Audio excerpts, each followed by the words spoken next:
part 2 of our summer 2025 camper shell build.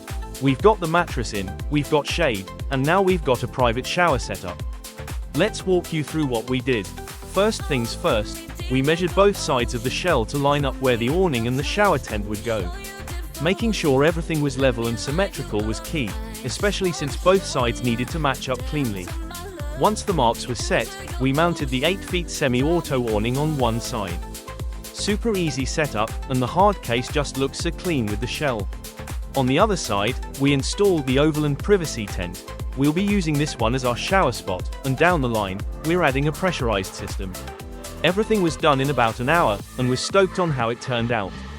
The black and white combo looks sharp, and this is just the beginning.